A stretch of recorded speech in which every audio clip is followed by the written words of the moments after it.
No time for the doubt, they counting me out, I'm getting it in. Yeah. No time for no loss, I'm paying the cost, I'm in it to win. Yeah.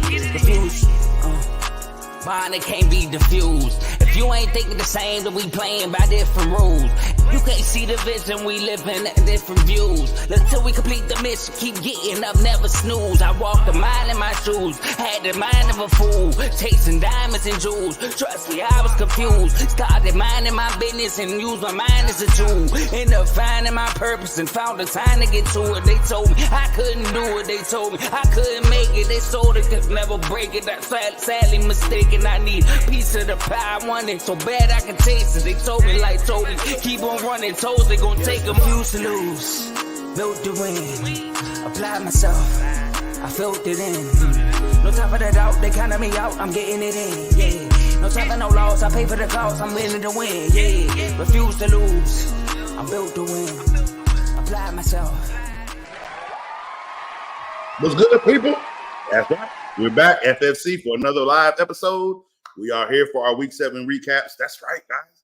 We are 7 weeks into the NFL season, and little Danny's still undefeated in the Maxwell Brothers League. Wow, I can't believe it. We got him. I think Lance is second place, and I think Gus is in fourth place. I forgot who's in third. I think it's Buddha, but I can't remember. But that's a 14-team league, and those are the 4 people that I talk to the most, I believe, in that league, and Christian. Those are the ones I talk to the most in that league. And you know, I mean, it's getting there. I mean, I had so many questions this week. Why? Because the bye weeks. Oh my God! It's like, who do I start? If you started Addison over there in Minnesota, good job. I mean, I said start him. Unfortunately, I didn't know where that was gonna go because it didn't look too good the first week. You know, and again, chemistry. I'm always gonna spill that noise on here. Chemistry. They had it. He got 30. It looked real good. But we got a great show for you guys today. We're getting into our Week 7 recaps. We don't have anybody going to Coach's Couch, I believe. We got a couple weeks of some more IRs coming off, I believe, in the next couple of weeks. We have some more ugly bye weeks to deal with going into Week 8. We've had some upsets this week as well. And that's, I don't know, it's like when it's that week of bye weeks where like 5-6 teams are out, that's a bad week in football for predictions, like who you think is going to win and lose. Like, I can't forget to tell my baby girl, that game of Jacksonville and the Saints, I picked the Saints. I put my baby girl to bed around right before the game started. Now, I had the game on my phone when I was putting her down, so I was asking her, hey, JoJo, who you think going to win? She said Jaguars. I said, no, the Saints are going to win. She said, no, Daddy, Jaguars are going to win. So I got the Saints coming out the tunnel on my phone. I said, look, JoJo, aren't the Saints going to win? She looked at them, and then right when that happened, the camera flipped directly over to Trevor Lawrence in his Jaguars uniform. And no, Daddy, look, it's a Jaguar. They're going to win today. What happened? The Jaguars messed around and won. I'm gonna ask baby girl every week who she think go win. She might be my new little nugget. I don't know. But no, that was fun. See, quick story. You know, Coach always got a story. Y'all remember that one playoff game, Rams Saints? The horrible call that was made. Prior to that call being made, weeks before that, baby girl was born. She was born November 26th. Monday Night Football. The Texans were playing. I forgot who they were playing against, though, but baby girl born on Monday night. You know what I mean? So weeks go by, and we're in the playoffs, right? My son is passed out on the couch. And mind you, it's a playoff game, and it's early afternoon. Yeah, he knocked out on the couch, just passed out. Now, I'm trying to put baby girl down so I can get dinner started. You know, our baby girl is the one, she's almost 5 right now. She still got to be held. That's battle coach law, people. Okay, she's daddy's little girl. She's gonna get what she wants from me. But I put her in her rocker, and I had the game on. I ain't turned the channel. I'm thinking maybe, you know, the game will put her to sleep or something. Bruh, every time I turn to cook and turn around and look at the game, she got her eyes glued to that TV. She watched the whole playoff. Baby didn't take no nap like she was supposed to. She watched the whole playoff game. I said, yep, she's my football. Hey, that same year Patriots won the Super Bowl, I got a picture of me and baby girl. And I got my Tom Brady jersey on. She had her Patriots onesie on. That was a beautiful Super Bowl. It was against the Rams. Everybody was mad. I didn't give a damn. I loved it. Y'all can be mad all you want. You got 7-6 with this team, Carl. And before we get into anything else, there's a couple of little pieces I like to touch. If you don't like the Denver Nuggets ring, kick rocks. I don't care. That thing is beautiful. I love the whole nugget thing. I'm trying to tell you, go Western with it. Classical. I don't do that. I love that ring. That was a really cool ring. I like how they did that. That was ingenuity right there. Okay. That was somebody who thought outside the box. Don't get me wrong. Ain't nothing better than that Warriors ring with the water. That shit. Hey, look. Hey, that is amazing. That was really cool how they did that. But I like the Nuggets ring. I think it was really since that one, I think this one was really a really good, a really, really great design. And other sports news I wanted to kind of dabble in real quick before we get into our topics. Where you at? All right, so it has pertained to football, and this is picture I saw. I just wanted to talk about it real quick. I just want to make fun of it because we all going crazy over AI right now, right? Well, I saw this page or this post with AI generated NFL stadiums. Now, mind you, the concepts actually look dope. Like they look really, really cool. But let me explain something to you. For this Bengals stadium, y'all got stuck in the middle of jungle terrain, literally because of the Bengal tiger. You say you got a zoo around the stadium. No, I'm not trying to smell animal poop while I'm watching a football game. That's a no. Next. Now, I looked at this one and I said, this is beautiful. But then I said, who paying for the ticket price and the boat ride to this Dolphin Stadium in the middle of the ocean? On a sand dune? That big for a stadium? You got that kind of fan? See, I love what they're doing, but who paying for this? If I know this is fake, but see, I got to bring realness into this fake. What you charging for this kind of this? It's the ticket price and the travel to the stadium because y'all stuck it. Y'all got boats, all these fancy yachts, all got swimming pools. How they getting there, bro? How these fans getting to the stadium? Y'all got to think, man. Come on, next. Because I saw this and said, I'm finna tease it because this is ridiculous. Okay, now here we go. The Cardinals, right? You people, the AI decided to go into the middle of the mountains, dig a trench with water. Can I ask you something? How these people getting across the trench? Ain't no bridge. There's no bridge. How they getting there? Now, it's an open dome, right? What you gonna do with all that dust from the mountains?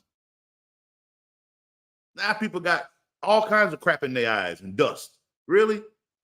That's medical bills you got to deal with as a football stadium. You really want that in your life? Next. No, this one. Now, Minnesota. They done already had a whole ceiling collapse in their stadium because of the cold. And they literally look like they went to Norway, Viking Central, and built this stadium in there and in the mountain. Like, okay, first of all, frostbite is going to be horrible in this game. Nobody is going to score. The field is going to be so frozen over. You're going to have ice skates on. Beautiful concept. Stupid idea. Next. Now, this is the one. I say so cool, but what the hell, bro?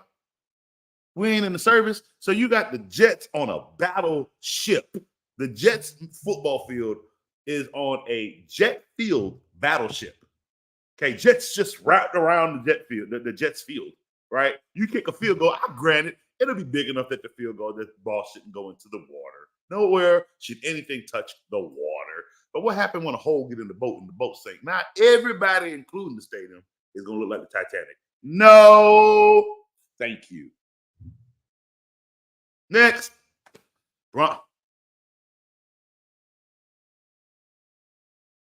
You can't win a game.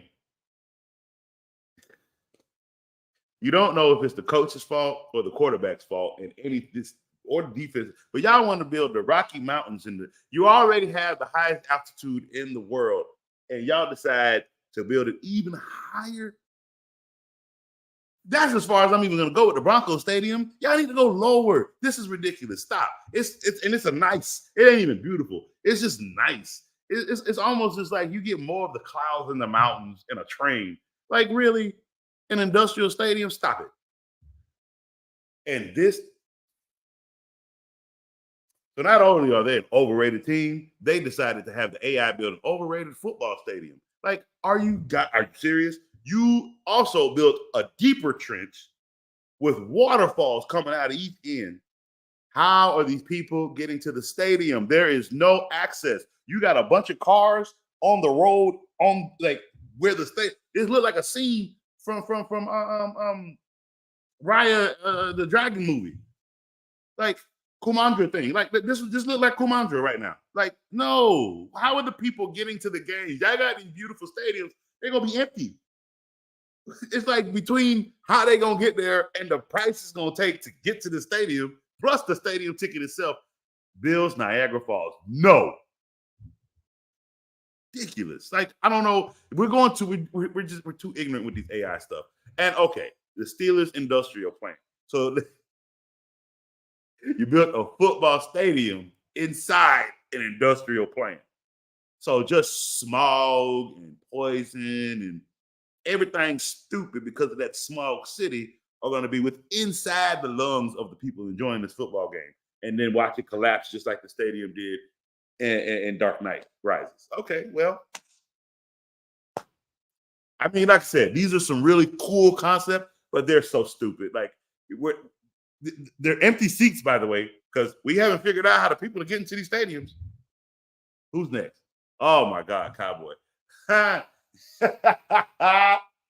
You know what?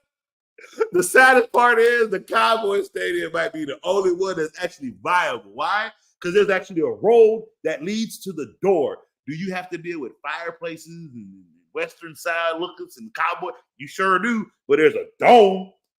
They got levels. And they actually have an access to the stadium. Like literally the Cowboy Stadium is the only one that actually is viable for what these AIs build. And last but not least, you got the 49ers Golden Gate Bridge. So they built the stadium in the water with stilts in the water that wrap around the stadium so you can get to the stadium via the Golden Gate Bridge. But my question is, where are you parking? How are you getting in there? I don't see no parking garage. Like, what? The concepts are cool, but this is stupid. There's no access. Obviously, an AI built it. An AI will not have a mind to know of access. So no, these are really cool. I think they're cool to look at.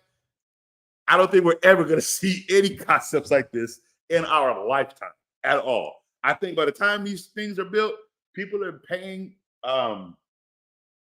with fingernails. I don't know. I don't know. Or we're going to that movie with Justin Timberlake where you pay with your time, with the life you have. But I don't know where we go because these stadiums are nowhere near viable in today's life. Now we're going too crazy with these AI bills. It's absolutely ridiculous. All right, now that I got that ridiculousness out the way, let us jump into some football. Let's check these comments real quick. See who we got joining us. Let me see, Coach Coombs. Your voice is so calming. Absolute banger, chef. Thank you, Gus. Yo, me and Gus be fighting with his roster, man. Like, oh my God. Because, trust me, I love his trade for AJ Brown because he gets to couple that with Hurst. And my man be worried about Hurst. I had to tell him for a few weeks, Gus, sit down, relax. Hurst gonna get you your 3. And every single week, what does Hurst do? Hurst get 3. It might not come to like the second half because I believe the Eagles are more of a second half team when it comes to scoring. What they do in the first half is it's almost like playing chess, really. If you don't know how to play chess as a football coach, you're in trouble because that's what football is. It's the chess pieces. You're trying to put a piece here in an area where you're trying to decide if you can make that side not go to that area because you're gonna fake him. It's a chess move, bro. And that same guy's on the other side trying to make you make the move you think you want to make because he got a move that he's gonna stop from the move you think he's gonna do. It's a chess game. It's a chess match. All that I just did is what's inside of a coach's brain the minute the quarterback walks on the field. Not even the drive has started yet. And I think 12 plays have already gone through the coach's head before they even snap for one. Like, it's a chess match, okay? So if you don't know how to play chess, I'm not sure how you're a head coach, really. That should almost be a hobby for a coach is to play chess. Because your mind has to be able to move in ways you couldn't even think, to be quite honest with you. But yeah, we've been busting and moving things. His league sucks because they don't trade. And they are waiver wire snipers. Like, in the minute somebody goes down, that person's on somebody's roster. I think I went with Gus. I called out 7, 8 names. They're all gone. Every single fucking one of them. Every single last one of them gone. Every person is gone. See, fantasy get coached in the way, man. I'm telling you. Hey, baby, thank you. Coach is sexy. He is. Ricardo, hey coach, should I get Khalif Raymond versus the Raiders defense? Give me 1 second. Let me look that up real quick for you. See, that's why I like going live because I can do that. I like that fact that I can basically interact with you guys live now and answer these questions right for you right on the spot. Let's see.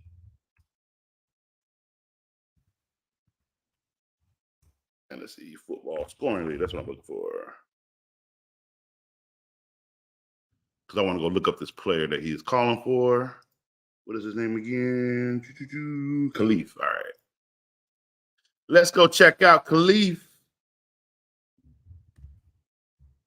And I want to say yes.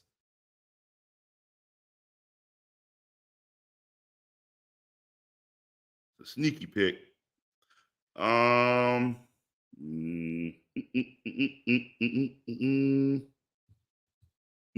I wouldn't do that. I wouldn't do it.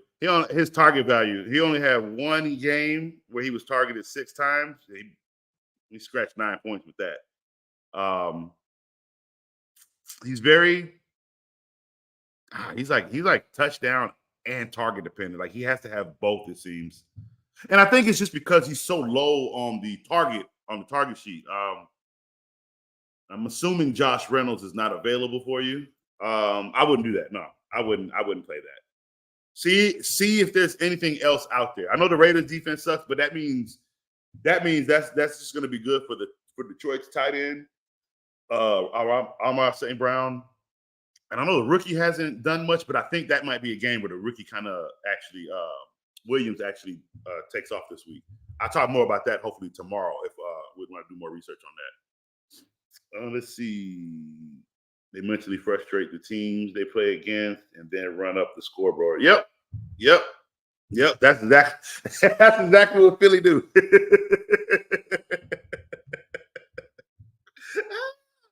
Let's see. I'm playing Tomo this week. Got Teddy out of there. Teddy. Hey, Teddy. He said he was coming for you, bro. He said it. He called it. I gotta have it here on Coach's show, bro. Cardo called it. He put you out. You got Mac Jones on you. I hope you dropped him. Teddy, we gotta go over your roster. Something's not adding up. Me and you need to talk, Teddy. We need to go over that roster real quick when you get a chance, bro. All right. So yeah, no, I wouldn't go with that. I wouldn't go with Khalif Raymond. Try to see if there's anything else out there first. If he is the best viable option, because I do understand this bye week situation for other people too. Maybe. But see if there's just anything else out there. Even if it's a tight end, you can slide in on the low to get you some points. See if there's just any other thing viable before you settled on him. DeMarco Douglas in New England, or Demario Douglas. Let me go look at that. Look. Douglas.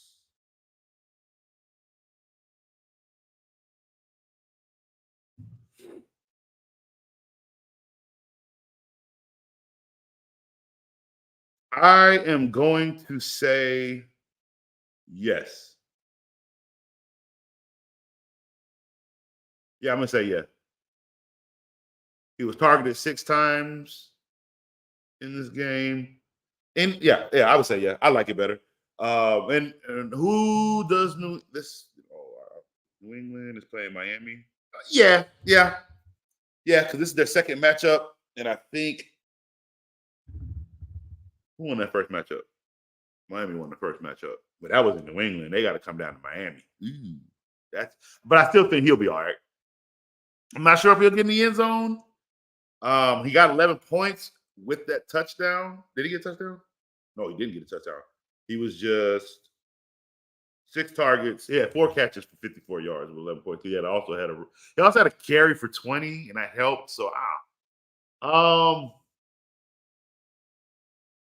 if you're looking for close to 10 points, he might be able to in a flex against Miami. He might, yeah. I would definitely do DeMario Douglas over Khalif. Absolutely.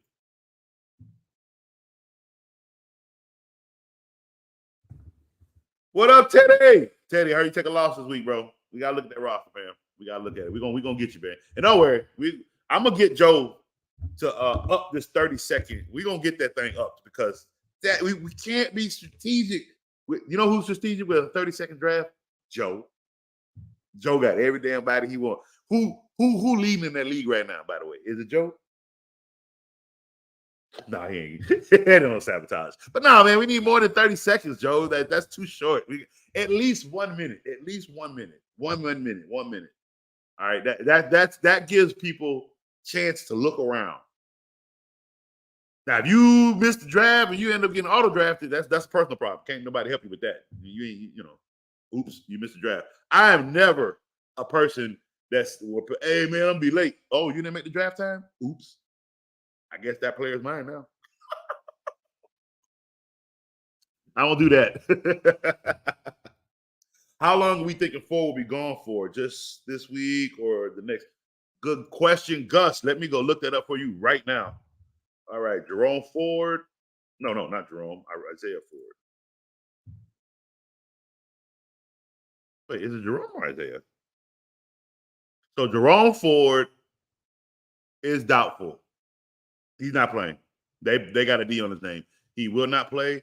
Let's see what the reports. A 969-yard scramble forward into 7 show. Although Kareem Hunt consumed valuable action, Ford suffered an ankle injury. Ford remains a worthy flex as a shallow position once healthy. But reports suggest he's due to miss some time due to the ankle. So, yeah, if they say sometime, we're looking at 2 weeks. We're looking at 2 weeks. Yeah, we're looking at 2 weeks, Gus. Yeah. Let's see. Jerome, 2 weeks. Yeah, Jerome Ford is going to be gone for 2 weeks. Need a running back. Justice Hill versus Cardinals defense. Yeah, I don't know. I'm not even going. Only because right now it's not like there's really much out there. And Justice Hill's not like I said. Oh, we got us a real quick. We got us a shout out. We got one from Joe, best fantasy football show in the world. I'm torn. Should I start Pittman or Addison? That's an Addison question. That's Addison. It's Addison all day. Addison all day, Joe. Super chat. Sorry, we had a super chat. Joe put in a super chat. It's Addison because here's the issue with Pittman. Pittman is my guy. I like it. Here's the problem with Pittman. He's only good with, and it's not his fault. He's only good via fantasy with Richardson. He's only good with Richardson. The person that is good with Minshew is what's that? The other cat that's been eaten right now in Indianapolis. Can't think of his name right now. So Pittman is not a viable option right now. It's just him and Minshew do not have the chemistry like the other cat does. And you got to think why? Because Pittman is a starter where Minshew was a second string. So who else was a second string? The receiver he's throwing it to now. Josh Downs, Mr. Touchdowns himself. They have chemistry. Why? Because they're second stringers together. So that's how that works. Pittman will hopefully get there with Minshew, but with Jonathan Taylor back now and those easier dump off, that's what Minshew does. Minshew don't look for the big play down the field. So if you're a Pittman owner right now, sorry. it's going to be rough the rest of the season because, yeah, it's going to be Josh Downs, bro. So, yeah, I'm going Addison again because why? After you saw what we saw last week, that means Kirk Cousins has the trust in Addison, and it's just going to continue until Jettas come back. And what that means is, he might actually have two viable great receivers to continue moving forward with. Gus, that sucks. He's my running back 1-2. Yeah, man. Yeah, because all Cleveland done is run the ball. They don't throw the ball. And all of a sudden, look what you get. Bunch of beat up running backs. They don't throw. Like, you have to have a balance. You can't run 80-20. That you can't do that. You can't pass 80-20. The balance needs to be 60-40 on either end. If you don't have a 60-40 balance, you're in trouble. That's where you deal with more injuries than anything else. All right, so let's see here. Let's get into where we at. Our week 7 fantasy busts. We have some ugly ones too, guys. Where's my page? Fantasy bust. Where are you? Week 7 duds. And it was ugly. So, all right, we start off with Kyle Pitts, and that's okay. Kyle Pitts at 7 points actually makes me happy. You know how many tight ends I played that got 7 points? That never bothered me. What bothered me with Kyle Pitts is when he was only averaging you 2-3 points. Like, what? Like, how are you not getting 3 for 47? That's what he got. Like, if you can't do that as a tight end, that's a problem. That is okay. I'm okay. I won't complain. Is he a dud on the list because of those low numbers? Because he's a low tight end numbers. That's it. But for me, 7 points from a tight end and a Kyle Pitts tight end who has barely reached that prior years, I'm okay with that, especially with him giving you 2 weeks of 14, 15 points. There is something coming, it seems. Arthur Smith already came out and said he's not trading him. All right, I got you. So they're going to try to use him. And they've been finding ways with Kyle Ritter to get Kyle Pitts involved. So he's a dud this week. But I think with 7 points from Kyle Pitts moving forward, like if this is his average, I think you're okay with that rather than the 2-3 points he was getting you just wasted away because why? There was nothing else out there that could get you more, and you were kind of stuck with that. You know what I mean? But 3 for 47 yards, 7.7 points. I mean, it's a dud, but for me to see that in Kyle Pitts, if he was on my team, I'd be smiling. Calvin Ridley is a serious. Okay, look, I tried. I really did. I've kept my mouth shut long enough. Dude, he's not a number one. He's not. The only time Calvin Ridley is ever going to be good in football is if Julio Jones is playing on the other side. Period. Meaning he has to literally be I can take out any of these sorry corner because he's just one. Like he can't handle a double team. He can't handle the number one role. He can't get open on people. Like I don't know what the problem is, but he's not. This is when Calvin really is good. Is when Lawrence has overforced the numbers. Other than that, this is what you're going to get. 1.5. 1 reception, 5 yards. Do you understand? As much as I rag on Stephon Diggs and his cold hands, and he can't catch the ball in the cold, even though Lance tried to show me different, and it didn't work. Got to look at those dates from December on up when it's cold outside and there's no dome. You got to look at those games. All those low-numbered games, 3 catches for 20, all of them, those were cold weather games. I'm just saying. But as much as I do rip on him about that, right? I never have a problem with him going against anybody. Never. He's a great receiver. I just think he should. There are some players in the NFL, and it ain't just Stephon. There's a lot of them. Like some players aren't built in the cold. They just can't play in the cold. Their body just can't handle it. Like where a dude could wear a sleeveless shirt in 20-degree weather, you got another dude who got to have on a whole hood, got 4 jackets because his body can't handle that kind of cold. It is bodies are different. That's all it is. But Calvin Ridley is an absolute wash right now. Like he cannot handle anything. I don't know. All I can do is apologize to telling people I thought it was going to be something good. I thought Christian Kirk was going to be the number one, which technically he is. He's taken over that number one role. I just thought because of that, you would see more action from Calvin Ridley. And again, it looks bad. It looks really, really bad. So Calvin Ridley owners, you might be dropping him pretty soon if it doesn't get fixed in the next week or so. But again, Stephon Diggs against New England, who shuts down your number one, he got force-fed in the fourth wide. I mean, look, at certain points of the game, it's kind of like, okay, look, sorry we couldn't get to you. Let's see what we can do here. It's just one of those things. He got a little something, but it was only because the same thing happened to Tyreek Hill. You're playing against the Patriots defense, you're getting locked up if you're the number one.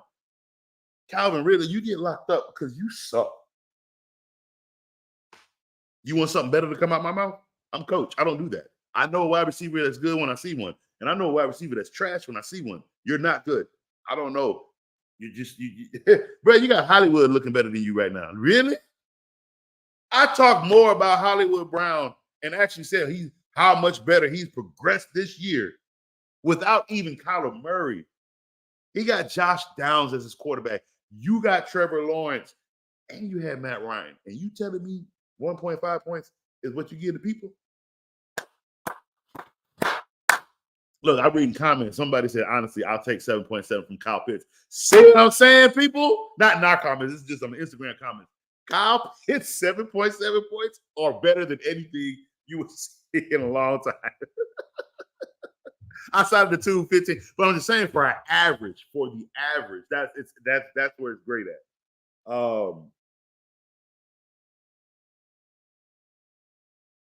Yeah, Ridley blowing me. Yeah, Cardo, bro. Like, man. I'm telling you, really drop him. You can't trade him. You can't start him. He is literally on your bench because you don't know nobody knows what to do with him. In that case, Moss or Murray. That's a tough one because Taylor has taken back his backfield. Moss has been shrunken back to the 2. Now Murray is a 2. But Murray is always a vulture, so let me check that for you real quick, Gussie. Davius Murray, my guy, and I wish he just got with somebody's team back in the day that would have really gotten him something. So they're playing Tampa Bay. Nah.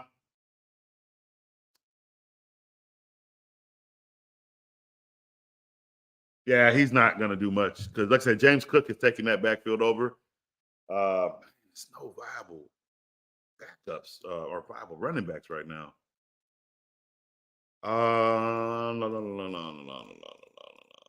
Let me see something here.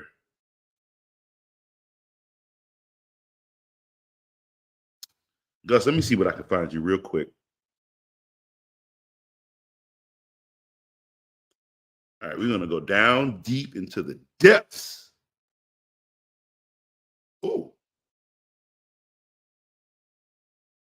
Gus, this one's a stretch. This one is a stretch, like a real stretch. But the vulturing looks like it has begun. It looks like it just took till week 6. See if Zeke Elliott is available. He had 11 carries last week against Buffalo. They're going to give him the same thing against Miami. He is actually going to have revenge against Miami because he didn't. Because he didn't do good against Miami. See if Zeke Elliott is available. God, I hope he's available. See if Zeke. That might be one of the best ones you got right there. Is doing Zeke. That was a long conversation about this. I always have long conversations about this because I'm going to fight anybody that fights me about Stephon Diggs. I don't draft him, so I'll never have to deal with again, you give me, it's 18 weeks. The football season is long, okay? We're not getting cold until December. You feel me? But let's say I'm in a league where I need Stephon Diggs to not crumble because it's cold outside and I need that win. It's going to suck when I don't get that win because he can't play in the cold. You feel me? Not because he got strapped up or because he was double teamed the whole game or because he got hurt. It's literally because he got a little chilly body and he can't catch. I have to lose that way because of that? Nah, pimp. I don't want him. He on my bench this week. That's where he belongs. Calvin really don't deserve start, bro. Like, I mean, I'm telling you now, I think he's a droppable player. Really. Gus, I don't know if he's available, but maybe somebody dropped Najee Harris. Also, maybe he's dropped. Somebody literally held on to Zeke. Are you? Hey, man, that Maxwell league cold, bro. Zeke should have been dropped in week 3. You had somebody held on to Zeke. Again, I told you at the beginning, this league they snipe the waiver wire. They really, and I can't be mad because that's me. That's me. I be lurking in the waivers, bro. I'm telling you, somebody is sitting up at 8 o'clock in the morning. Wait, put the waiver wire to open, man. Like what? And don't get me wrong, Gus is 5-2. It's just what we're trying to do with his roster right now. We're trying to minimize because of these bye weeks in the next 4 weeks that we have to deal with, 4 to 5 weeks we're dealing with. He's hurting to where he's gonna lose maybe 3 games because of this, because he's gonna be missing real players. And we're trying to minimize it to 1 or 2, because if you can lose 3, you possibly can lose 4. That's what we're not trying to do. So we're trying to find players, but my God, ain't nobody out there. So this is what we're gonna do. We're gonna pray for injuries. I hate to say that. This ain't NFL right now. We talking fantasy. So we gotta separate ourselves when we're on this show.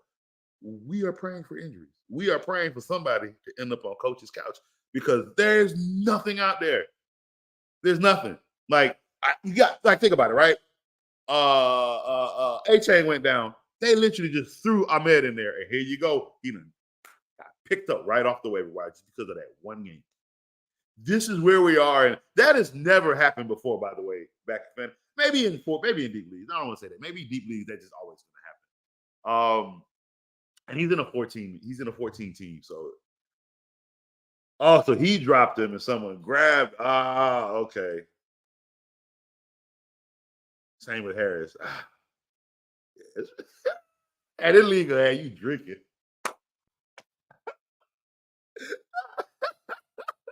This league will have you drinking, bro.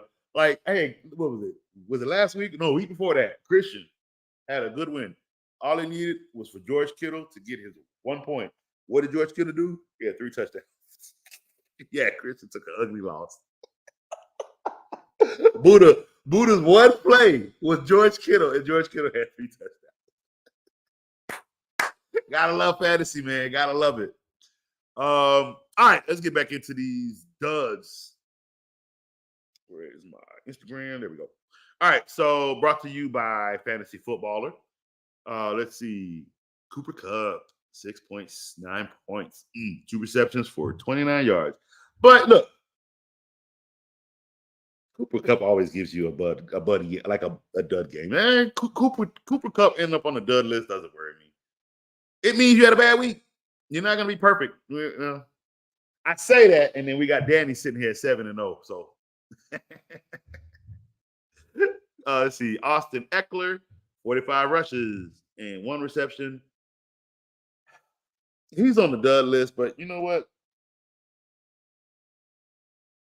This is where I get to take the time. Thanks to Austin Eckler ending up on the bust list. This is where I get to take the time now and have a conversation with the people. And the people I'm talking about. The organization for the Los Angeles Chargers. Hey, look, I don't.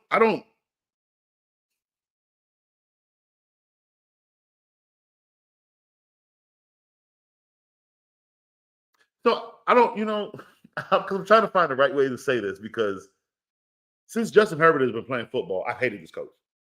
I've watched the way he runs his defense, and every year in the chats, what? The Chargers got this defender. The Chargers got that defender. The Chargers got that defender. And every year, I got to sit right here and say, and they did what? They coughed up another 35 points. They coughed up another 40 points. You got Justin Herbert out here dropping 4 touchdowns a game, and yet they still losing because the defense can't stop an ant from crawling on the ground. What? So you all tell me before I continue, please tell me, what do you want Coach to see in this Chargers defense? What do you want Coach to see in these receivers I've been complaining about for years with Justin Herbert that they got to go outside of Keenan Allen? Because nobody else can stay healthy. They don't have a tight end. Joe Everett is trash by now. But we're not even on that. It's the leadership of this team, and that's led by that horrible coach. Come on, like they have 2 wins on the season. 2 wins. 2.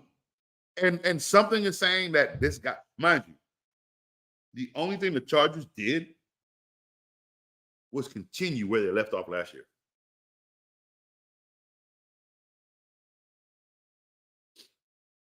And you telling me he deserves a job?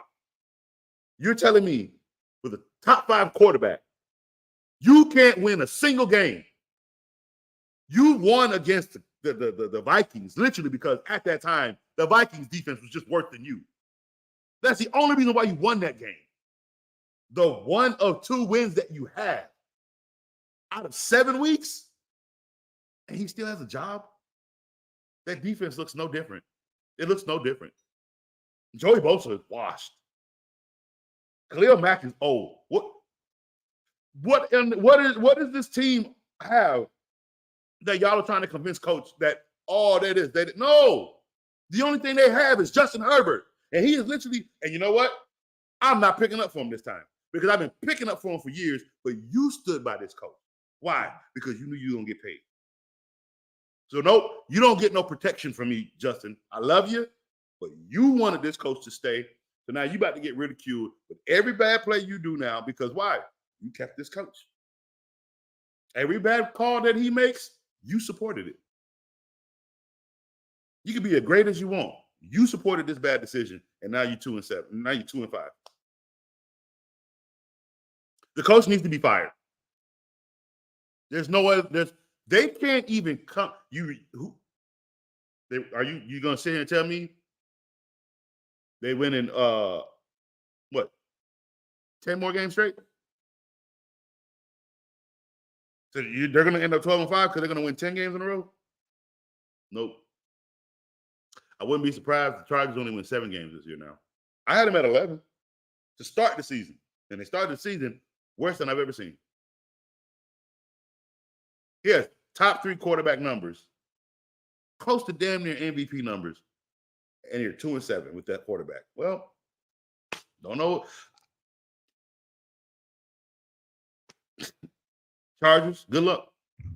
That's all you're getting from Coach. Good luck, because every bad play from here on out, I'm destroying you.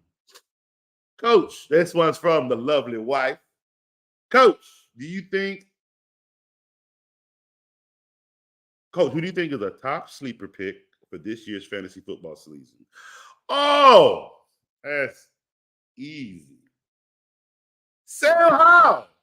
He's been lights out all season. It was a rough game last week, but Sam Howell has been playing. With the first 3 weeks getting hit 19 times, he has still played. Like, I'm not saying he's like big caliber like Lamar Jackson or Jalen Hurts numbers. I'm not telling you. He's done what I told you he was going to do with the last pick. Meaning if you loaded up on a bunch of great weaponry and one of your quarterback picks was Sam Howell or even Baker Mayfield, because that's why Danny is 7-0. Baker Mayfield is his quarterback, and Baker Mayfield has been playing great football. But what did I tell you to draft Baker Mayfield? At the end. Same as Sam Howell, same as Brock Purdy. But it's Sam Howell who I believe is fantasy sleeper this season so far, because through the first 7 weeks, Buddy has been playing lights out. Lights out meaning he has been giving you the numbers that I told you he was going to give you based on his position of draft. And this is a 2-part question. Why do you believe they'll outperform expectations? Because, one, they actually have a good offensive weaponry. More chemistry needs to be involved, which means that's what this season is for. They're building that because they've been building it through the first 7 weeks. And again, since week 1, nope. Nope. The golden boy just sprung into my head. I got to take that back. I got to take that whole soliloquy statement back. It ain't Sam Howell. Because why is it not Sam Howell? I told you all to draft Sam Howell. But there's somebody whose expectations have actually been grander than Sam Howell. Houston Texans on CJ Stroud. Bruh, that kid has 1 interception in 7 weeks. He had a bye week. 1 interception in 6 weeks. That kid has had over 270 yards every game. It was 284 or 272, 384, 282, another 300-yard game. Like, he has been playing like he's been throwing 3 touchdowns a game, 3 touchdowns a game. He has been balling. And why do I believe he's going to outperform expectations? He's winning Rookie of the Year. Period. He is the best rookie that has been playing this year.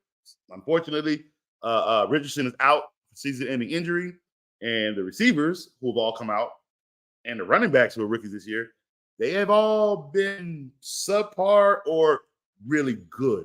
CJ Stroud has been outstanding. Again, 1 turnover in 6 games. As a rookie, yeah, it's CJ Stroud, absolutely.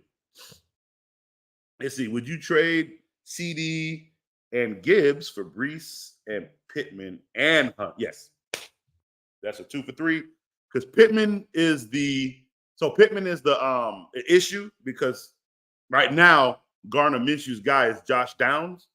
However, I think as the season progresses, we'll see a little bit more of Pittman. I'm not sure how much more, maybe, but it'll be a little bit more. But for the trade for Gibbs, Brees, for Brees, Pittman, and Hunt, I like that trade. Absolutely. Trade CD and Gibbs. Oh, yeah. I like that trade. Jose needs running backs. You need receivers. Period. He needs running backs and you need receivers. So, yeah, I like that trade. Absolutely. I actually think this trade boosts both of you. Both of you. Let's see. Bear! Tybo, sorry. Look here. I'm going to say something I haven't said yet.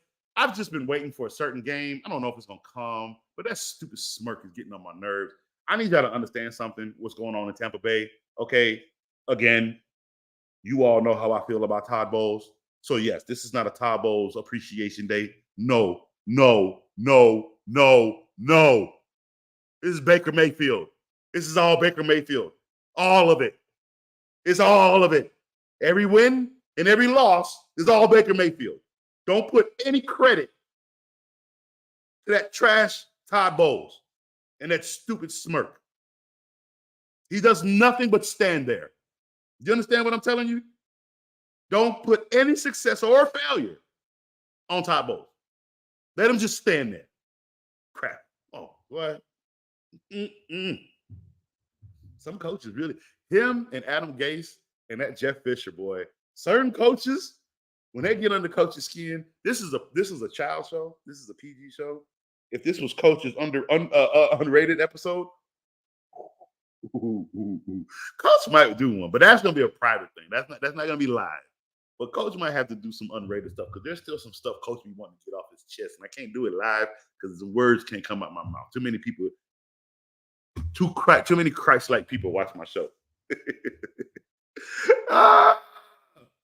Oh man. Let's see. Should I trade away the Ravens D for the Eagles D? I like the Eagles playoff schedule better. No. Here's why you shouldn't do that. Eagles give up too many yards in the secondary, and you can score.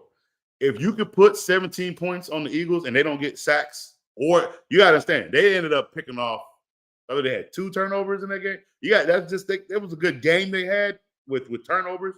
And I think they did get to a one or twice. I think it was 2 or 3 times. But I wouldn't. And I've always said it, though I think not anymore. They don't have the best offensive line. Nope, no. I did think so because they could throw a running back there. But I always also had this inclination that their interior was a tad bit weak, and they did get exposed. Because they got exposed by the Texans in the preseason, and they got exposed by the Bills. It didn't get exposed by the Patriots, but it did get exposed a little bit by the Eagles. So, but I still wouldn't. I wouldn't. I like. You shouldn't be trading defenses, to be honest with you. You should be streaming defense. I get that you like the Eagles defense, but not enough for a trade. No, I wouldn't trade for a defense. Never do that. I would stream. You got to think, depending on who Tampa Bay is playing. Like, who's playing Chicago this week? I'd play that defense. I don't think Chicago's doing what they did last week. No, I'm not doing that. Because I think whoever they're playing is going to be a tougher defense anyway. If there's Kansas City defense to stream, go pick them up. Stream defenses. What you're looking for in a defense is you're looking for a defense that's getting you. If they cough up points, they're at least still getting you turnovers, sacks. They're creating mishap in the backfield that's getting them points in other ways. If they're not doing that, you don't need that kind of defense. Or stick with the one that you already have.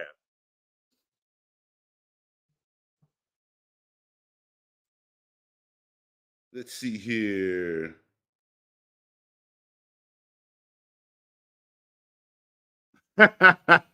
So we might have Ty Bowles and the Cowboys in the playoffs. Hey. Oh, man, that press conference would be good. Ty Bowles and that smirk and Jerry Jones and all the words he uses. You know what? Now that no credit to Ty again, but I would like to see that playoff game. I think that would be a good playoff game. Bucks versus the Cowboys. I would like to see that. I think that. Oh yeah. Hey, Coach, I missed the show. No, you didn't. We live, baby. I ain't going nowhere. Coach still sitting right here. We 51 minutes in counting. We ain't even through the Heroes yet. We still sitting on these buses. Come on and join us, Kevo. Yeah, never trade a defense unless it's just an ad for a good player. Absolutely. Like if you get like a 2-for-1. Yeah, absolutely. That's the only time you do that. And I still probably wouldn't go that far. That player would have to be exponential, Justin Jefferson type. You know what I mean? Coach, what do you think about Henderson for the Rams as a sneaky pickup? Yeah, I would. And I think it's because of what he did this past weekend in the game. Is he going to do that this week? At this time of the season, we don't have time to know it. What we have time to do is we look at the numbers. If we can deal with it on our roster, we plug them in. It's bye week situations, guys. People are out. We got to find somebody to play. There's nothing out there. Unless people are getting hurt and somebody is coming in to replace the starter, ain't nothing out there. Hands is tied. So we got to untie him with crap. Now, I'm not saying Henderson is crap, but again, we don't know what the production is going to be this week. However, that's the play. You know what I mean? Because there's nothing else that we can do right now. Let's see. Oh, and I whooped. Boss man, Kevo came for you, bro. I should have played Sutton over Robinson too. Robinson getting dropped. Oh yeah, Allen Robinson. Yeah. I do apologize. I think I should have mentioned that. I think around I think I should have mentioned that around week 5. Allen Robinson is droppable. That project is over. I think they basically Steelers have found the groove of the direction of where their offense is going, and it is nowhere near. He's a decoy. He's gonna get 1-2 catches. So yeah, Robinson is definitely droppable.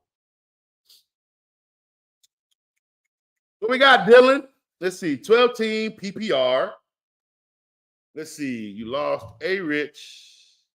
You got Stroud, Pollard, Jay Cook, Mixon, Herbert, Spears, Hunt, Diggs, Ayuk, Hollywood, Downs, Andrews, Eckler, owner lost. A-Chain and Connor to IR. Trade Mixon, Hunt, and Montgomery all for Eckler. No, don't do that to yourself. The reason why Hunt is going to get more production. And Mixon, I know he's dead weight. I know. But the reason why I'm saying no to Eckler, the Chargers are not good right now. They're winning games, But look at how they're winning them. They're going in the air because they can't run the ball enough. And yes, Eckler can catch, but dude's not lining up at the wide receiver position to go out and catch passes. You see what I'm saying? So what I'm telling you is, because of how bad the coach is, because of how bad the defense is, this team is always going to play behind or battle, which means they're never going to be in the mode to properly run the ball. So a lot of Eckler's touches are going to be touchdown dependent or receiving dependent because of how the Chargers play in games right now.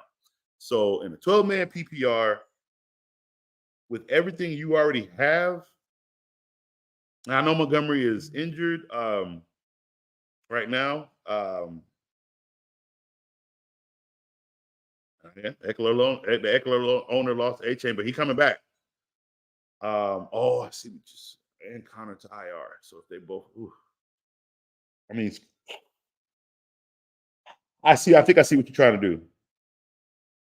If you're trying to do what I think you're trying to do, I don't want to put your scheme out there. If you're doing what I think you're trying to do, make the trade. Make the trade.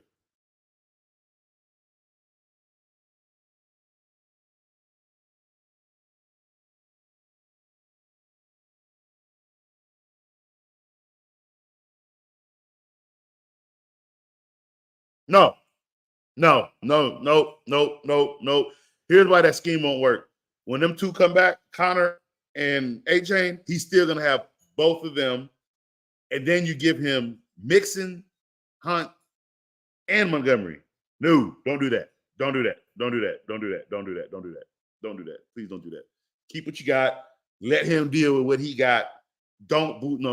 I really like your roster, especially because you have Stroud, James Cook, and Herbert. And I know you're dealing with injuries right now. Right now is not the time to panic. Right now, it's time to just work our rosters the best we can and take losses where we can. If they can be sustainable. If they can be sustainable. Like if you can afford a loss. But yeah, your receiving core is so good. I know. I like what you have. Don't trade for Eckler. Don't do that. If you're the one with Mixon, Hunt, and Montgomery, yeah, don't do that. Keep it. Let's see here. Oh, that's Michael Thomas. Oh, hell yeah. Make the trade. Get him off your roster. Make the trade. Yep. I thought that was Montgomery. I thought it was Monty. Make the trade. Yes. Make the trade. Get him off your roster. Yes. Go get Eckler. Yes. Absolutely. 100%. Get him off your team. Okay. Thank you for clarifying that. Oh my God. Thank you for clarifying that so much. Yeah. Coach goes into his soliloquy. So I'm just now catching up with the rest of the chats.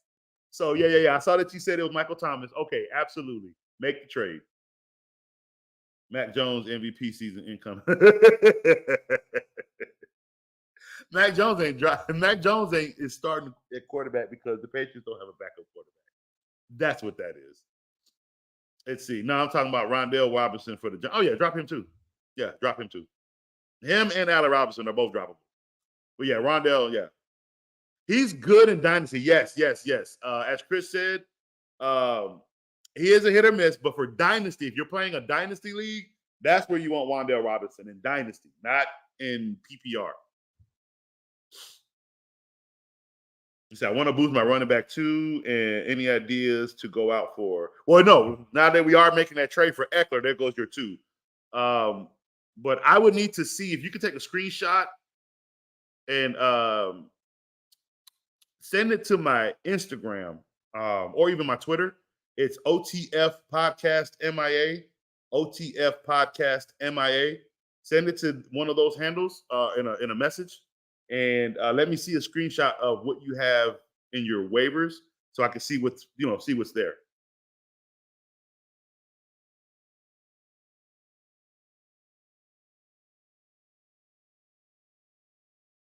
Yeah, or based on the team, what moves you're trying to make. Absolutely.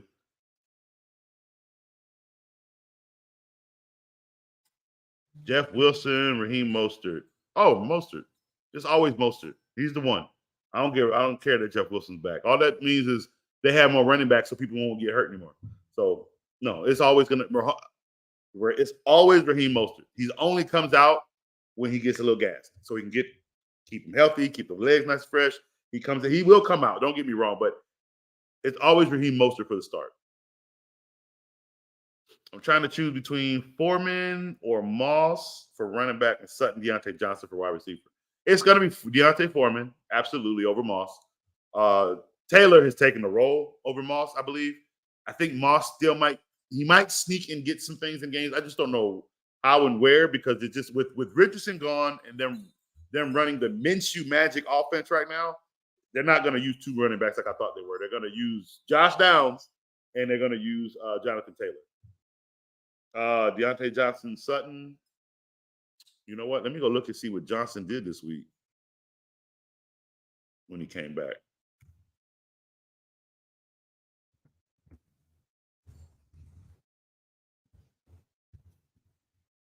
All right, Deontay, what did you do this week? Or last week? Did you play last week? Let's see. It's Deontay Johnson. You want to know why it was Deontay Johnson? Because he had 6 targets. He had caught 7 of those against the Rams defense in that nice secondary. And he had 79 yards. This is coming off that hamstring. It is Deontay Johnson all the way, sir.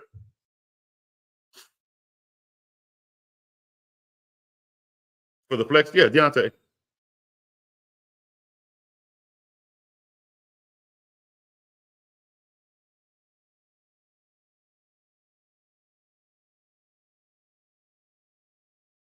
I trade Michael Thomas for a pack of cigarettes. I mean, Slant Boy ain't done nothing since he was called that. So I've been trying to tell people. I don't know what people thought he was good about. He was catching. You gotta think certain things only happen because of who the quarterback is. He had that one great season with Breeze, and then he played football ever since. Like, and now he's back, and people thought he was gonna be Michael Thomas again. No, because no quarterback is gonna sit there like Breeze, who's short and just throw a bunch of slants all day. Jeff Wilson is a good receiver as well. He is, but I think he's only going to get like 11 points, maybe 9, because he's not going to be in the game that much. He's literally going to have to get 7 receptions for 40 yards. You know what I mean? I don't really see that happening off the first game. Moss getting those targets heavy. If we're talking about Zach Moss, I don't know, because it's worrisome because Jonathan Taylor is looking good again. He looked really good last week.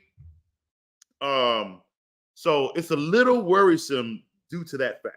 You know what I mean? But if you're in a deep 14, 15, 16 team league, yeah, it's still a viable play for 7 points at least. You know what I mean? All right. So before we get back into our next segment, Coach is going to take a little commercial break. I'll be back in just a moment. Yo, my name is Lambo Anlo. This is Dimitri. This is Ed Hahn. My name is Daryl Julian, and this is Refuse to lose sports. Refuse to lose sports. Refuse to Lose Sports. Refuse to lose sports. Mind, it can't be diffused. If you ain't thinking the same, then we playing by different rules. You can't see the vision, we living at different views. Until we complete the mission, keep getting up, never snooze. I walked a mile in my shoes, had the mind of a fool, chasing diamonds and jewels. Trust me, I was confused. Started minding my business and used my mind as a tool. Ended up finding my purpose and found the time to get to it. They told me I couldn't do it. They told me I couldn't make it. They sold it, could never break it. That's sadly mistaken. I need a piece of the pie. I want it so bad I can taste it. They told me keep on running toes, they gon' take them. Refuse to lose, built to win. Apply myself, I felt it in. No time for the doubt, they counted me out, I'm getting it in. Yeah, no time for no loss, I pay for the cost, I'm winning to win. Yeah, refuse to lose, I'm built to win. Apply myself, I felt it in. No time for the doubt, they counted me out, I'm getting it in. Yeah, no time for no loss, I'm paying the cost, I'm in it to win. Yeah, refuse. All right, baby, we're back. All right, so back to these comments. Let's see here what we got. Can only start 2. 1 wide receiver, 1 flex. CeeDee Lamb, Jonathan Taylor, Waddle, Breece Hall, Jordan Addison. Oh, did you get? I hate questions like this because they're all startable. All right, let's work this out. We need a flex and a receiver. Well, I can tell you for one, Jonathan Taylor should be the flex because he catches. Let me see who CeeDee Lamb is playing against this week.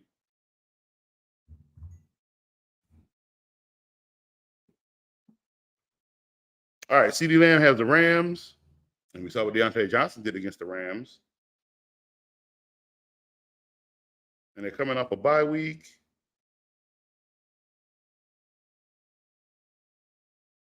All right, and let me look at Jordan Addison real quick.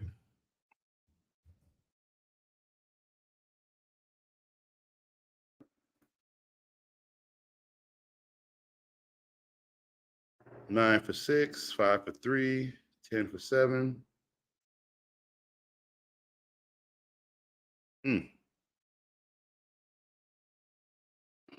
68, 28, and 123. I'd go CeeDee Lamb. Don't get me wrong. I like Jordan Addison too, but I like CD against. Wait. Real quick. Who's Jordan playing? Green Bay Packers? Oh, shoot. Ooh. I don't know. It's a division game. That's what I don't like.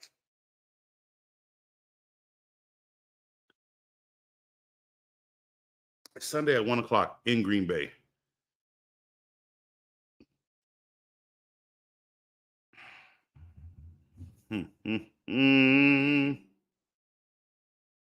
That Green Bay secondary is tough. One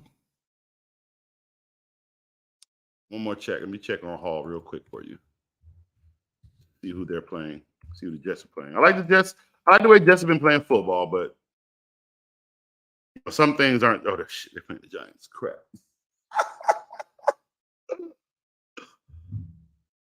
And who's Taylor playing?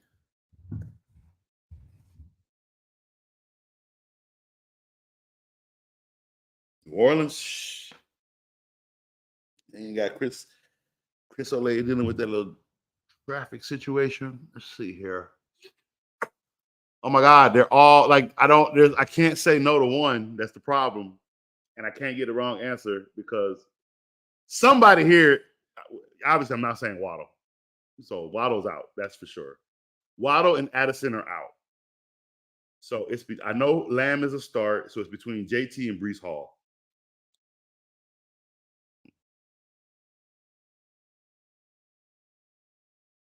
Jonathan Taylor is playing New Orleans. Breece Hall's playing the Giants. Oh, I like that one so much.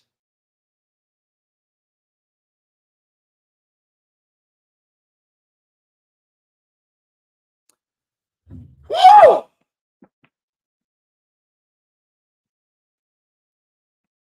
So what we're going to do, because you can't. Well, all right. I got you. We're going to go Jonathan. No, we're going to go. Yeah, we're going.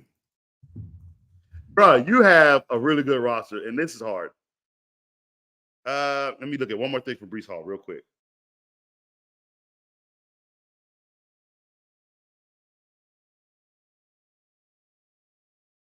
Jonathan Taylor and CeeDee Lamb. That's where we're going. We're going to go Jonathan Taylor and CeeDee Lamb. I liked Jonathan Taylor's numbers as a whole and how he got them with the 18 for 75 and the 3 for 45 with a touchdown with all those. So for me, that's Jonathan Taylor. And CeeDee Lamb has actually been the most consistent receiver out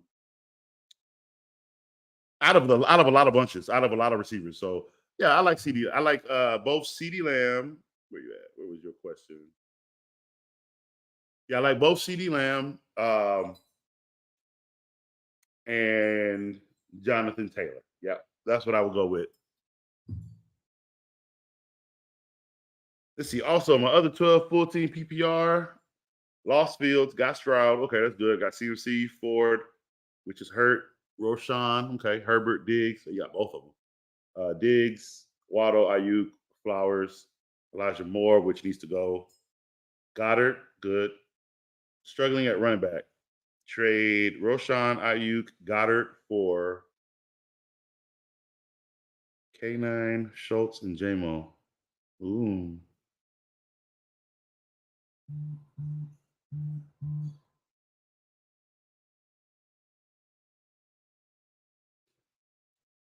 Yeah, I like that trade.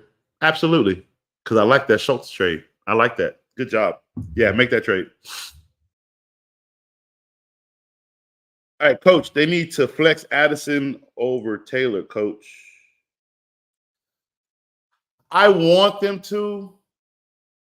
I'm just I'm not I don't want people to jump just because of that 31 points he had last week. It's not gonna happen again. And he is playing against Green Bay's secondary. Is Shair Alexander gonna be out? If he's out, then we might see now I'll have more information on that on Friday as well. As these players practice through the week and I have more information on injury updates and stuff. Right now, I'm going to say Jonathan Taylor, but whoever who is this, Mike 32, keep that same question and come back and see us on Friday live, so I can let you know if I'm going to keep that same confirmed answer or if I'm going to change it on you. But I like that he got the points. I just like I like who Jonathan Taylor is playing against this week. You know what I mean? And I just think because of who he's playing against. Again, Gardner Minshew is going to dump the ball off. He's not looking for big plays. You know what I mean? So it's Josh Downs on short routes, up the middle, something quick that he can get out of his hands. Or it's Jonathan Taylor running, or he's dumping off to Jonathan Taylor. So target-wise, I feel like it's Jonathan Taylor. With Addison, he got to hope to get open against that secondary, which is not an issue. But I get that Kirk Cousins had that great game last week, but this is Kirk Cousins we're still talking about. This is still the Vikings we're still talking about. Nothing in that aspect has necessarily changed. So I have more trust in Jonathan Taylor's production than I do Addison. I think Addison will still score points. Addison might get 17, 18, maybe even 22. I think Jonathan Taylor will get 25, 28.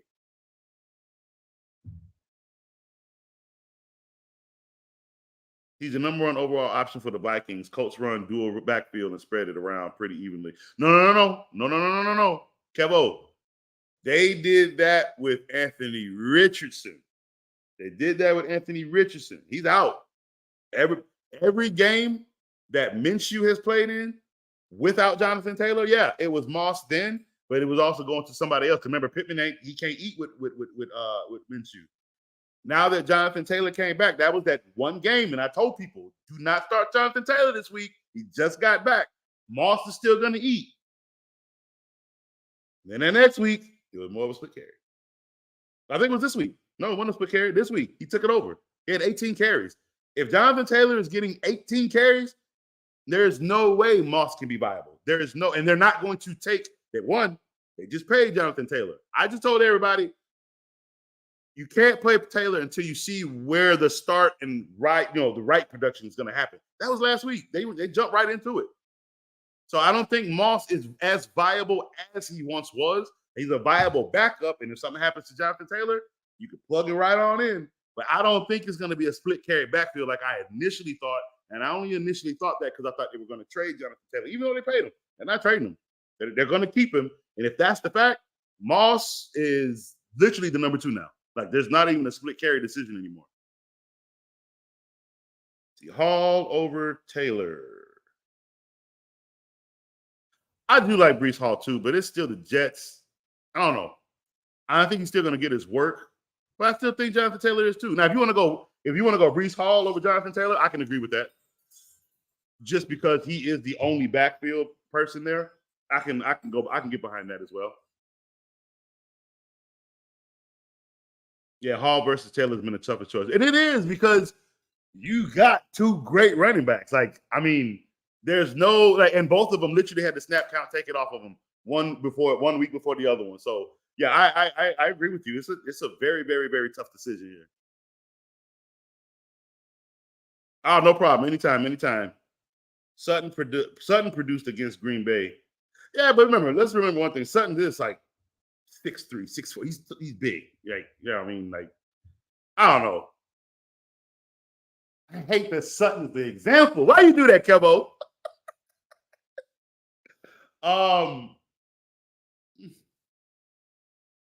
We're gonna, you know what? Let's save this topic. We're gonna save this topic. Only I want to let the week go by. I want to let practice go by. I want to let reports go by.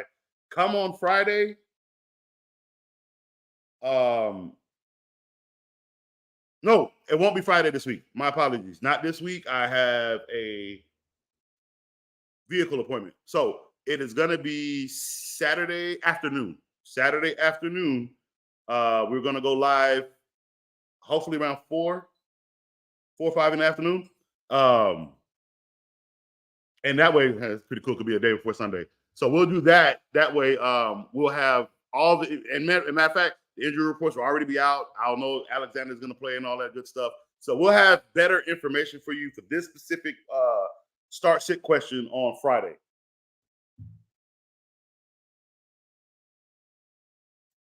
Always, Kevo. That's always pimp. All right, let's get back into why we're here. Man, I ain't gonna lie. Wednesdays might have to be fantasy question day. I like this. We sat here for an hour and 16 minutes just talking fantasy questions. That's what I'm here for. That's honestly the whole point of the show.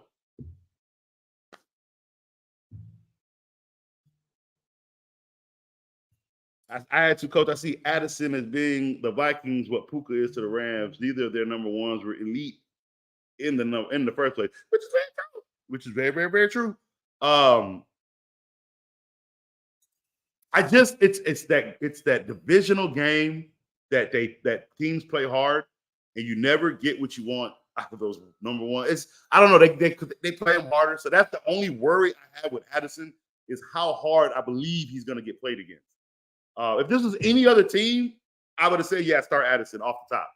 But the fact that CeeDee Lamb is not playing a division game, and I think his matchup is pretty fair against the Rams, that's why I like CeeDee over Addison.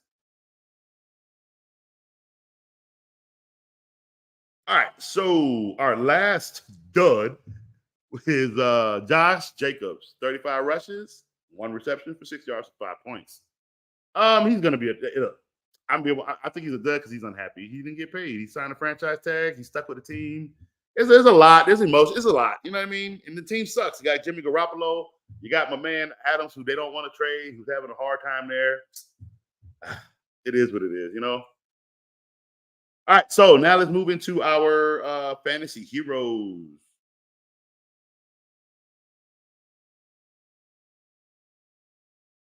And to start off with, the numbers I thought I would never see outside of him being with Drew Brees.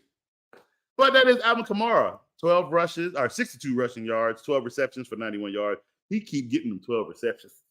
Out of the second game, he has had 12 receptions for 91 yards. That's the second time he's done that. So that means something. He had 29 points. Deontay Foreman, 89 rushes for 2 touchdowns, 3 receptions for 31 yards and a touchdown. And he's going to probably do that again, around those same numbers. So he had 33 points. Patrick Mahomes, 33 for 42, 424 yards. One of our first 400 and something yard games.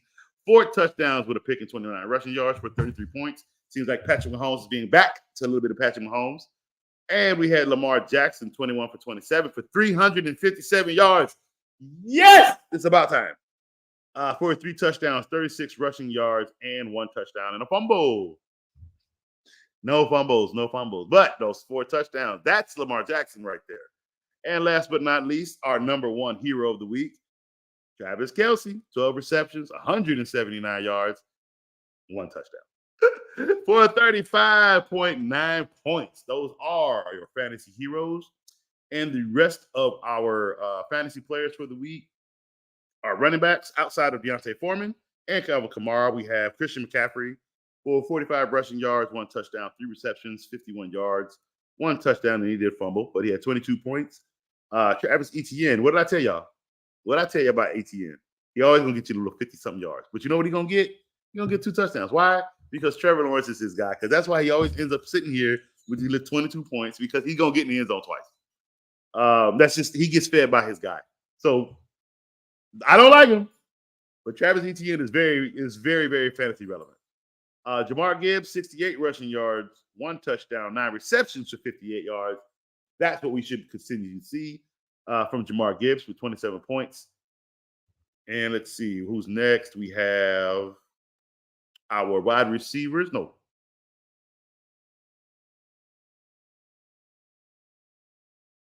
We didn't have quarterbacks? They didn't give me quarterbacks in week 7? Oh, they forgot the quarterbacks. That's fine. Wide receivers, we have Puka Nacua, 8 receptions for 154 yards, 23 points. See, I told you he wasn't going to get that 15. He's going to get the 8. Why? Cup is the number 1. He's the number 2. He's taking on 1 reception, 1 corner. Josh Downs, 5 receptions for 125 yards and a touchdown, 23 points. Why? Pittman taking on two corner, or a corner and a safety. Josh Downs is only dealing with 1 defender. Tyreek Hill, 11 receptions for 88 yards and a touchdown, 25 points. He's just too fast. A.J. Brown, the number 1 wide receiver for the Philadelphia Eagles. And a top 5 wide receiver in the NFL, if not top 3. A.J. Brown for 10 receptions, another over 125-yard game because he had 137 and a touchdown for 29 points. And Jordan Addison for 7 receptions, 123 yards, and 2 touchdowns. It's that part that I feel like Jordan Addison may not be viable. The 123 yards, the 2 touchdowns, that's my issue. That's not an every week thing for him. All right, and tight ends for the week, since I don't have my quarterbacks. Oh, yes, I do. I didn't go to the page. I'm sorry, people. I do have the quarterbacks. They're sitting right here. Coach. All right, our top quarterbacks for week 7. Outside of just Lamar Jackson and Patrick Mahomes, we have Jalen Hurts for 23 for 31 for 279 yards, 2 touchdowns, 1 interceptions, 21 rushing yards, 1 touchdown, and a fumble for 23 points. We have the god of football, Josh Allen, 27 for 41 for 265 yards, 2 touchdowns and a turnover, 17 rushing yards on 1 touchdown and a fumble, 24 yards. So there goes your 2 Josh Allen turnovers. And Gardner Minshew, 15 for 23, 305 yards, 2 touchdowns, 1 interception, 29 rushing yards, 2 touchdowns, and 3 fumbles. Golly, really? And he still had 27 points. Wow. And none of that went to 300-something yards, and barely any of it went to Pittman. I don't know. All right. What we get? We got tight ends. Outside of Travis Kelce, we have Dallas Goedert for 5 receptions for 77 yards for a touchdown for 18 points. TJ Hawkinson, 11 receptions for 86 yards for 19 points. There was Mark Andrews, 4 receptions for 63 yards and 2 touchdowns. Darren Waller, 7 receptions for 98 yards and a touchdown for 22 points. So Mark Andrews also had 22 points. And we go to our defenses. Eagles defense had 11 points, 1 interception, 4 sacks. Oh, so they had 4. I said 3 or 4. 4 sacks. And had 11 points against for 11 points. So look, the one that said he likes the Eagles defense, you can like them all you want. If you like them for 11 points, make that trade. But I doubt you should do that. Not for 11 points, guys. Dolphins, 1 touchdown, 1 interception, 1 fumble recovery, 3 sacks, 31 points against for 11 points. So even though they gave up 31 points, they were viable with 11 points because of all the damage they did on defense. Browns defense had 1 touchdown, 1 interception, 3 fumble recoveries, 4 sacks, 1 block. 38 points against for 12 points. And the Giants, 1 interception, 6 sacks, 1 block, 7 points against for 15 points. And the Chicago Bears, 1 touchdown, 3 interceptions, 1 sack, 12 points against for 18 points in fantasy football. And last but not least, our lovely kickers, Greg Joseph, 2 for 2 over 39, and 1 for 2 of 50 for a total of 11 points, with 1 of 2 extra points. Chad Ryland, 2 for 2 over 39, 1 for 1, 40 to 49, and 2 extra points for 12 points. Young Ho Koo, 1 for 1 over 39. I've been telling y'all about Young Ho Koo all year, too. 1 for 1 for 40 to 49, 1 for 1 for 50 plus, and 1 extra point for 13 points. Will Lutz, 3 for 3 over 39, 1 for 1 over 50, a field goal, and 1 extra point for 15 points. And Dustin Hopkins, 1 40 to 40 yarder and 3 50 plus and 3 extra points for a total of 22 points. My man did his thing over there in Browns in the dog pound play. Ooh, so good this week.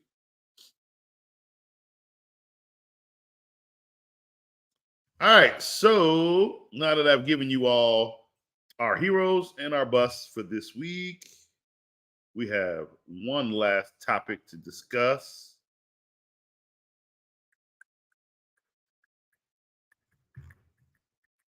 Where are you at?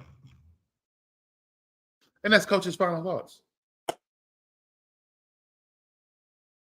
That is Coach's final thoughts.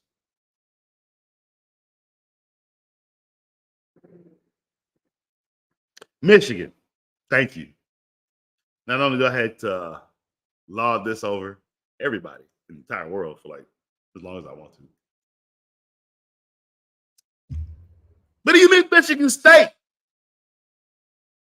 You whipped that ass. I take the fine for this one. Because what is said now? Oh, we got to see Ohio State. Come on, Ohio State. Because even if we lose, we still beat Michigan State. We did one. I go 1 for 1. I had to lose to both of them. We beat one. Destroyed one. Come on. I'm ready for the other one. Come on, Ohio. I hate y'all glasses anyway. Come on. I hope we beat y'all till the water turns black. I don't even know where the water going to come from. I'm going to find some and watch y'all get beat and colored. How about that? And show y'all the black water. That's how bad they got. I'm just happy. We are 8-0. 7 of them games was crap, but that one was very important. I don't care about nothing else. Bring on Ohio State. Let's go. Until tomorrow, Coach is out.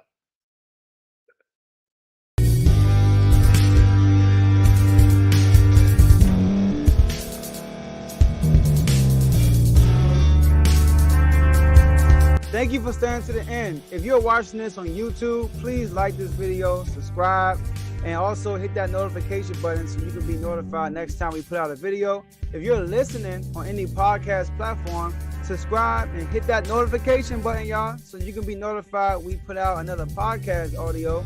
And last but not least, hit that share button. No matter what you're listening to or watching it, hit that share button and send it to somebody that you know that would love to watch this episode you just listened to.